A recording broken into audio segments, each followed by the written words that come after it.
Hey everybody, it's the Black Anime Guy again. Now I'm going to do a review on what I consider the greatest anime of all time, Dragon Ball Z. Now, I really don't need to say much about it. I mean, everyone in the whole freaking world has seen Dragon Ball Z, and if you haven't, you're a fucking retard. But basically, it's about Goku, and he's the world's strongest fighter, basically, and he fights different villains and they have different sagas and stuff. You know, all the characters from the old one, Dragon Ball, come back in Dragon Ball Z and stuff. And it is a great anime. It's a great fighting anime, you know? A lot of action. Not a lot of like blood and guts everywhere, but it has its times where it's action and has some comedy and some, real moments and stuff. Yeah, that's all I really have to say about Dragon Ball Z. But one thing, okay, now I gotta get some criticisms out of Dragon Ball Z because recently I started watching it again, and I picked up on some things that I kind of found like, I didn't notice that as a kid, but when you see it again, you're like, yeah, what's up with that? But just to tell you, this does not affect how I think of Dragon Ball Z. I still love it. It's still awesome or show. It's just when I saw it, I was like, yeah, that is a problem. The first problem with that show is I realized Goku, who is the main character of the whole thing, Goku really only defeats one villain, and that villain is Boo, and that's like the last story in the whole freaking anime. He defeats one guy. You know, I guess so, but when you call him the world's greatest warrior, isn't he supposed to be the world's greatest warrior? So that means every villain that ever came should have been defeated by him. Then again, though, he did defeat Nappa, but hell, he was beat up by everybody else, so he was easy bait. What I'm saying is, Goku only defeats one villain, because in Raditz, Piccolo really defeated him.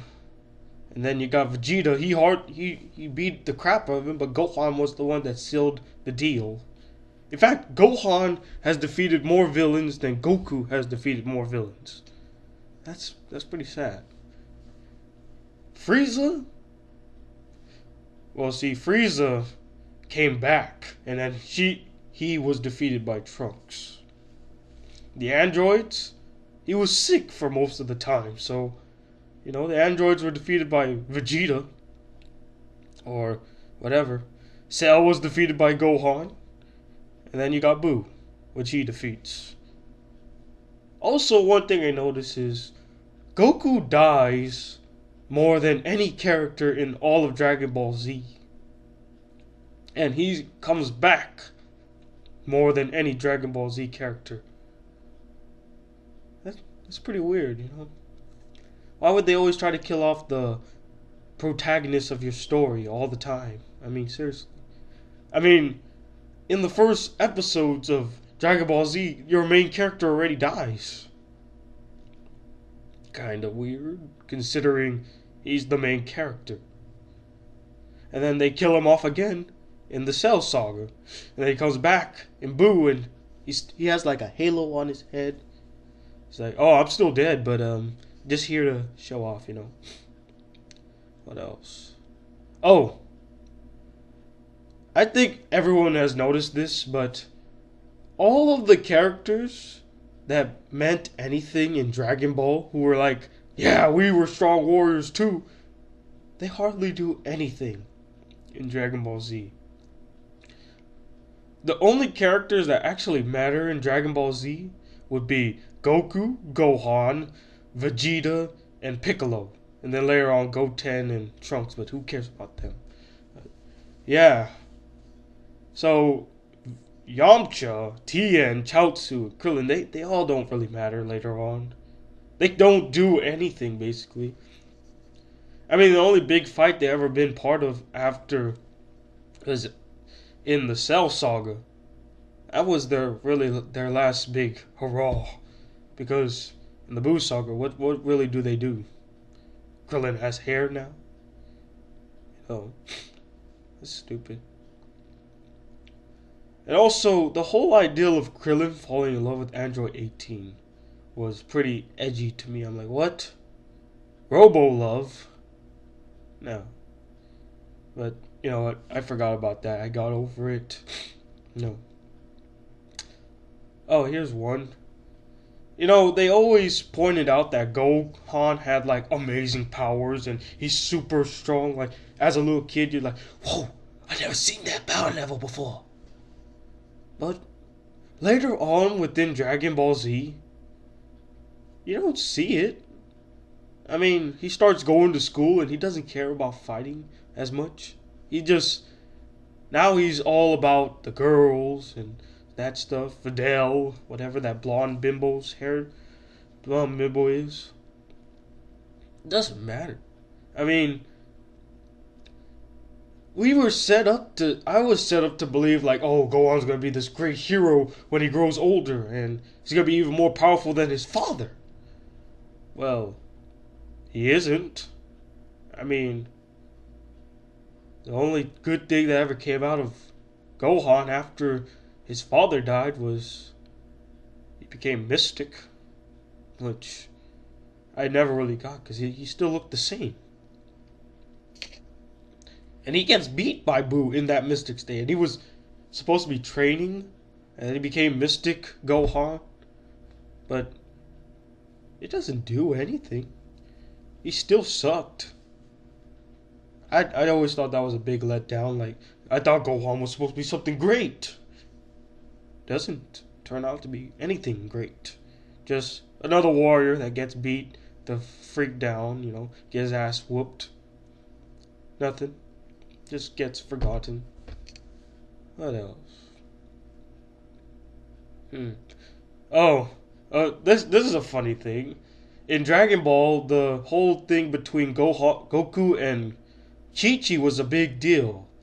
But when you get into Dragon Ball Z, it stops thinking about the love stories and more focuses on the fight, which is a good thing. That's not criticism. I'm okay with that. That was cool. Oh, here's a big issue that pissed me off a lot. You know how there are a lot of Dragon Ball Z fans out there. Sometimes you have Dragon Ball Z fans that go over the limit, like super otakus. Otakus are like nerds, super nerds. And they're like, they know all about Dragon Ball Z, everything. Like, down to detail. And sometimes you have those nerds that are like, you have to pronounce it this way, right? Like, I'm not pointing anybody out. I'm just stating for reference. Like, and the names of the androids. The otakus were like, no, that's not androids. It's Jinzo Ningen. Does it really matter? I mean, it's the same thing. Android, Jinzo Ningen. This is the American adaptation to a Japanese anime. We don't want to hear Jinzo Ningen. And then the whole, oh, it's Saiyajin, not Saiyan. Does it matter? Saiyajin? Saiyan? No, doesn't matter. Or like, what else? Saiyajin, Jinzo Ningen, all that. Oh, the pronunciation of Frieza's name. They're like, it's spelled Freeza, not Frieza. Does it matter? Really? Fine, that was an interesting fact. But I don't care. Okay? I like the show. That's it. It doesn't matter what it's pronounced like. And then you got the Ozaru, or the giant ape, those things. You know, that's also what I noticed. After the Vegeta saga, does the Ozaru really matter? I mean, all of them had their tails cut. You hardly see the Ozaru again. And that's supposed to be like their secret weapon. And all of a sudden now it's Super Saiyan. That's their secret weapon now. But People forget about the Ozaru after a while because their tails are gone, basically. But yeah, those are just some criticisms I found when I went back to watch it. But it doesn't matter. I still love the show. You should go check it out if you've never seen it. And also check out Team 4 Star's Dragon Ball Z Abridged. That's hilarious. And also, if it ever comes back, SSJ Gozar makes a good Dragon Ball Z kind of thing, parody. It's called the Alternate Reality Dragon Ball Z. It's hilarious. Go check that out. Well, I'm running out of time here, so I'm going to just stop this interview now. Peace.